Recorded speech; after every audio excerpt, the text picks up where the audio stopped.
नमस्कार। आकाशवाणी जयपुर अजमेर से प्रस्तुत हैं प्रादेशिक समाचार।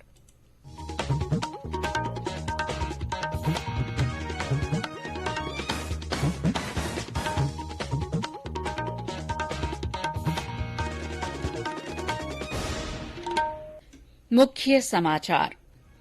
प्रधानमंत्री नरेंद्र मोदी ने कोच्चि में जनसभा को संबोधित किया। कहा, देश की राजनीति में नया ध्रुवीकरण शुरू हो गया है।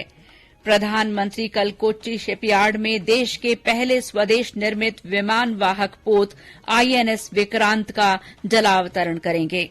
मंत्रिमंडल की सुरक्षा समिति ने तेजस मार्क II परियोजना को स्वीकृति दी। प्रधानमंत्री किसान निधि योजना में 11 करोड़ से अधिक किसानों को 2 लाख करोड़ रुपए की राशि भेजी गई। और प्रदेश में पिछले 3 महीने में औसत से 45% अधिक बारिश, 7 जिलों में अत्यधिक और 16 में सामान्य से ज्यादा बारिश हुई।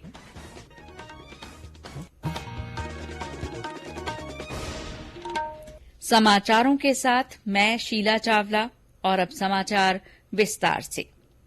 प्रधानमंत्री नरेंद्र मोदी केरल के 2 दिन के दौरे पर हैं। उन्होंने आज शाम कोच्चि में एक जनसभा को संबोधित किया। इस अवसर पर प्रधानमंत्री ने कहा कि देश की राजनीति में नया ध्रुवीकरण शुरू हो गया है। भ्रष्टाचारियों पर एक्शन हो रहा है तो देश की राजनीति में नया पोलराइजेशन भी शुरू हो गया है। भ्रष्टाचार और भ्रष्टाचारियों को बचाने के लिए कुछ राजनीतिक दल खुलकर के सामने आ गए हैं, संगठित होने का प्रयास कर रहे हैं। देश और केरला के लोगों को ये भ्रष्टाचारियों को बचाने वालों से लगातार सतर्क रहना है। श्री मोदी शाम को कोच्चि मेट्रो तथा रेल परियोजनाओं का उद्घाटन और शिलान्यास करेंगे। प्रधानमंत्री कल कोच्चि में देश के पहले स्वदेशी विमान वाहक पोत आईएनएस विक्रांत का कोच्चि शिपयार्ड लिमिटेड में जलावतरण करेंगे। इसके लिए सभी तैयारियां पूरी कर ली गई हैं। आईएनएस विक्रांत के नौसेना में शामिल होने के बाद देश के पास अब 2 विमान वाहक पोत हो जाएंगे और देश की समुद्री सुरक्षा को मजबूती मिलेगी। मंत्रिमंडल की सुरक्षा समिति ने तेजस मार्क II परियोजना को स्वीकृति दे दी है। समिति ने प्रोटोटाइप, उड़ान परीक्षण और प्रमाणन के साथ तेजस मार्क II लड़ाकू विमान के डिजाइन और विकास के लिए 6,500 करोड़ रुपए मंजूर किए हैं। ये राशि हिंदुस्तान एयरोनॉटिक्स लिमिटेड को स्वीकृत मौजूदा 2,500 करोड़ रुपए की राशि के अतिरिक्त है। तेजस के उन्नत संस्करण में इसकी उड़ान और लड़ाकू क्षमताओं में कई अतिरिक्त सुविधाएं होंगी। तेजस मार्क II अधिक शक्तिशाली GEF 414 इंजन से सुसज्जित होगा। इससे ये विमान अपने उड़ान क्षेत्र का विस्तार करने और मौजूदा संस्करण की तुलना में अतिरिक्त वजन और हथियार ले जाने में सक्षम होगा। तेजस मार्क II लड़ाकू विमान की भार वहन क्षमता 4 टन होगी। भारतीय वायुसेना प्रमुख air chief marshal VR Chaudhary ने कहा है कि तेजस मार्क II वायुसेना की कमी को पूरा करेगा। उन्होंने कहा कि सभी हितधारकों को इस विमान को भारतीय वायुसेना में समय पर शामिल करने के लिए मिलकर काम करना चाहिए। एयर चीफ मार्शल ने कहा कि आने वाले वर्षों में MiG-21 विमान चरणबद्ध तरीके से चलन से बाहर हो रहे हैं, इसलिए परियोजनाओं का निर्धारित समय पर पूरा किया जाना महत्वपूर्ण है। नागरिक विमानन राज्य मंत्री जनरल VK सिंह ने कहा है कि सरकार ने ड्रोन नीति को उदार बनाया है। उन्होंने कहा कि ड्रोन उद्योग का निर्माण या स्थापना करने वाले लोगों को इससे प्रोत्साहन मिलेगा। उन्होंने कहा कि वर्तमान में लगभग 90% हवाई क्षेत्र ड्रोन उड़ाने के लिए उपलब्ध है। जनरल सिंह ने कहा कि सरकार ने निजी कंपनियों को ड्रोन निर्माण के विकास को बढ़ावा देने के लिए उत्पादन से संबद्ध प्रोत्साहन योजना शुरू की है। जनरल सिंह आज नई दिल्ली में फिक्की द्वारा आयोजित एक कार्यक्रम को संबोधित कर रहे थे। केंद्रीय मंत्री डॉक्टर जितेंद्र सिंह ने सर्वाइकल कैंसर के इलाज के लिए वैज्ञानिक रूप से बनाई गई भारत की पहली एचपीवी वैक्सीन का काम पूरा होने की घोषणा की है। आज नई दिल्ली में डॉक्टर सिंह ने कहा कि ये सर्वाइकल कैंसर को खत्म करने के लिए सस्ती और किफायती वैक्सीन है। उन्होंने स्वास्थ्य देखभाल के महत्व पर जोर देते हुए कहा कि ये टीका सस्ती दर पर लोगों को उपलब्ध होगा। उन्होंने कहा कि टीके से संबंधित अनुसंधान और विकास का काम पूरा हो चुका है और अब उन्हें लोगों के लिए उपलब्ध कराया जाएगा। ये समाचार आकाशवाणी जयपुर अजमेर से प्रसारित किए जा रहे हैं। कंपटीशन की अगर आप कर रहे हैं तैयारी, तो उनके लिए ऑल इंडिया रेडियो पर हम लाए हैं अभ्यास, एक ऐसा कार्यक्रम जिसमें आप पूछेंगे सवाल व्हाट्सएप नंबर 9289094044 पर, या फिर ईमेल करेंगे abhyas.airnews@gmail.com पर, और हमारे विशेषज्ञ देंगे इसका जवाब। आपका अभ्यास हमारा प्रयास। प्रधानमंत्री किसान सम्मान निधि पीएम किसान योजना में करीब 11 करोड़ 37 लाख पात्र किसानों को 2 लाख करोड़ रुपए से अधिक की राशि भेजी जा चुकी है। योजना के तहत पात्र किसानों को हर साल 2,000 रुपए की 3 समान किश्तों में 6,000 रुपए दिए जाते हैं, जिससे वे घरेलू जरूरतों के साथ साथ कृषि और उससे जुड़े खर्चों को पूरा कर सकें। फरवरी 2019 में इसकी शुरूआत के बाद से पीएम किसान के तहत 11 किस्तों का वितरण किया जा चुका है। केंद्रीय कृषि और किसान कल्याण मंत्री नरेंद्र सिंह तोमर ने कल राज्यों के कृषि मंत्रियों के साथ एक वर्चुअल बैठक में पीएम किसान योजना की प्रगति की समीक्षा की। बैठक के दौरान श्री तोमर ने कहा कि कोई भी पात्र किसान इस योजना के लाभ से वंचित नहीं रहना चाहिए। उन्होंने राज्यों से डेटा का सत्यापन और अपडेट करने का काम जल्द से जल्द पूरा करने को भी कहा। पीएम किसान का लाभ केवल उन किसानों को दिया जाता है जिनके पास जमीन है। पीएम किसान अन्य योजनाओं और भविष्य में शुरू होने वाली किसानों के कल्याण की योजनाओं के लिए पात्र किसानों की जल्द पहचान के वास्ते एक डेटाबेस तैयार किया जा रहा है। इसमें आधार, किसानों के बैंक खाते और किसानों के भूमि रिकॉर्ड सहित सभी जानकारियां उनके रिकॉर्ड से जुड़ी होंगी। डेटाबेस बनाने के लिए राज्यों के भूमि रिकॉर्ड को डिजिटल रूप में बदलना होगा। मुख्यमंत्री अशोक गहलोत ने वीडियो कॉन्फ्रेंस के माध्यम से आज विभिन्न जिलों की सड़कों से जुड़ी 113 परियोजनाओं का उद्घाटन और शिलान्यास किया। 3,324 करोड़ रुपए की लागत वाली इन परियोजनाओं से 3,000 से अधिक किलोमीटर सड़कों का निर्माण होगा। कार्यक्रम को संबोधित करते हुए मुख्यमंत्री ने कहा कि प्रदेश में राष्ट्रीय राजमार्गों के निर्माण के लिए केंद्र और राज्य सरकार मिलकर काम कर रही है। उन्होंने अधिकारियों का आह्वान किया कि वे सड़कों की गुणवत्ता से कोई समझौता नहीं करें। उन्होंने कहा कि ठेकेदारों के साथ मिलीभगत करने वाले अधिकारियों के खिलाफ भी कार्रवाई की जानी चाहिए।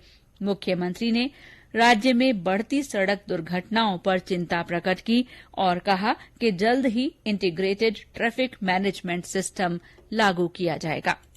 सरकार का पूरा ध्यान है, खाली नई सड़क बनाने की बात नहीं है, वो तो महत्वपूर्ण होता ही होता है। वो जो सड़कें बनी हुई है वो समय पर मेंटेनेंस होना बहुत जरूरी है। सुधरे ठिकानों को मेंटेन हो। हमें तो प्रायोरिटी दी है कि एक्सीडेंट से कैसे बचे हैं। उसके लिए हमने जो स्टेट हाईवेज है उसको हमने मेरे ख्याल से फेजेस के अंदर उसको डबल कर रहे हैं। 7 मीटर के स्टेट हाईवेज हो, इस प्रकार से हम कर रहे हैं जिससे कि एक्सीडेंट की संभावना कम हो जाए। मुख्यमंत्री ने दौसा शहर में बेगावास मोड़ से खवारावजी होते हुए सांथा रोड तक और मोनापुरा से हुडला तक बनने वाली 40 करोड़ रुपए की सड़कों का शिलान्यास किया। केंद्रीय महिला और बाल विकास मंत्रालय आज से 30 सितंबर तक पूरे देश में 5वां राष्ट्रीय पोषण माह मना रहा है। इस वर्ष के पोषण माह का उद्देश्य ग्राम पंचायतों के माध्यम से महिला और स्वास्थ्य तथा बच्चा और शिक्षा पर मुख्य रूप से ध्यान केंद्रित करना है। राष्ट्रीय पोषण माह पोषण और अच्छे स्वास्थ्य के लिए विचार विमर्श का मंच उपलब्ध कराता है। प्रधानमंत्री ने 8 मार्च 2018 को राजस्थान के झुंझुनू से राष्ट्रीय पोषण अभियान की शुरूआत की थी। अगस्त महीने के मन की बात कार्यक्रम में श्री मोदी ने कहा था कि पोषण माह प्रत्येक वर्ष 1 से 30 सितंबर के बीच मनाया जाता है।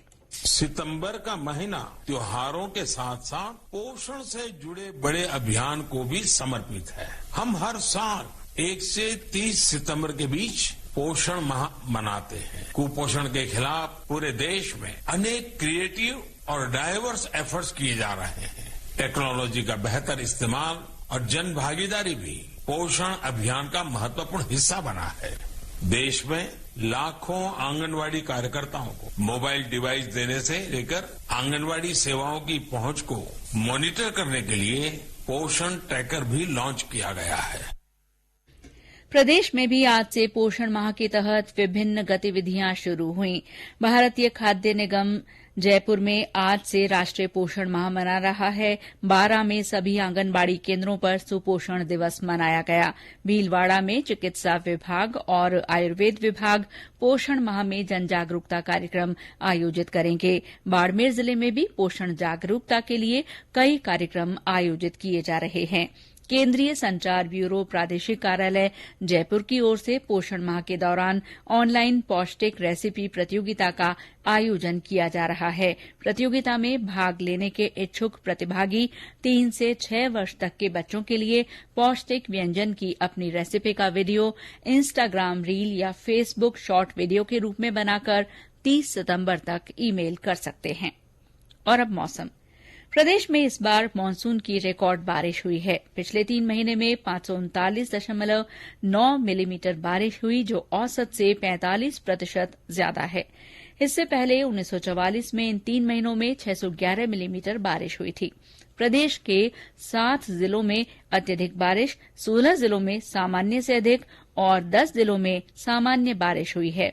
अगस्त के दौरान 215 मिलीमीटर बरसात हुई है, जो औसत से 38% ज्यादा है। लगातार अच्छी बारिश के बाद अब मानसून धीमा पड़ गया है।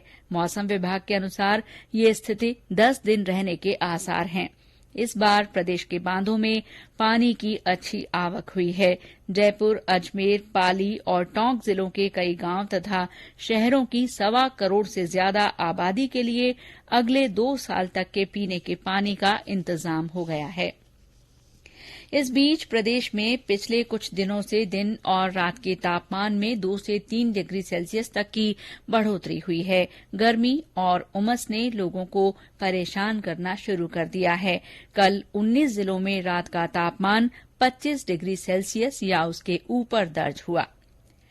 केंद्रीय जल शक्ति मंत्री गजेंद्र सिंह शेखावत ने आज डूंगरपुर के बेणेश्वर धाम पर स्वर्ण शिखर प्रतिष्ठा महोत्सव के यज्ञशाला में भूमि पूजन कार्यक्रम में भाग लिया। इस दौरान सांसद कनकमल कटारा, जल संसाधन मंत्री महेंद्रजीत सिंह मालवीय तथा आसपुर विधायक गोपीचंद मीणा और अन्य जनप्रतिनिधि मौजूद रहे। चित्तौड़गढ़ के कपासन में सूफी संत हजरत दीवाना शाह के 79वें उर्स को लेकर जायरीन की सुविधा के लिए 5 रेलगाड़ियों का कपासन स्टेशन पर ठहराव होगा। 4 से 6 सितंबर तक आयोजित होने वाले उर्स में बड़ी संख्या में जायरीन के पहुंचने की संभावना है। और अंत में मुख्य समाचार एक बार फिर। प्रधानमंत्री नरेंद्र मोदी ने कोच्चि में जनसभा को संबोधित किया। श्री मोदी ने कहा कि देश की राजनीति में नया ध्रुवीकरण शुरू हो गया है। प्रधानमंत्री कल कोच्चि शिपयार्ड में देश के पहले स्वदेश निर्मित विमान वाहक पोत आईएनएस विक्रांत का जलावतरण करेंगे। मंत्रिमंडल की सुरक्षा समिति ने तेजस मार्क 2 परियोजना को स्वीकृति दे दी है। पीएम किसान निधि योजना में 11 करोड़ से अधिक किसानों को 2 लाख करोड़ रुपए की राशि भेजी जा चुकी है। और प्रदेश में पिछले 3 महीने में औसत से 45% ज्यादा बारिश हुई, 7 जिलों में अत्यधिक और 16 में सामान्य से ज्यादा बरसात दर्ज की गई। इसी के साथ प्रादेशिक समाचार बुलेटिन समाप्त हुआ। नमस्कार।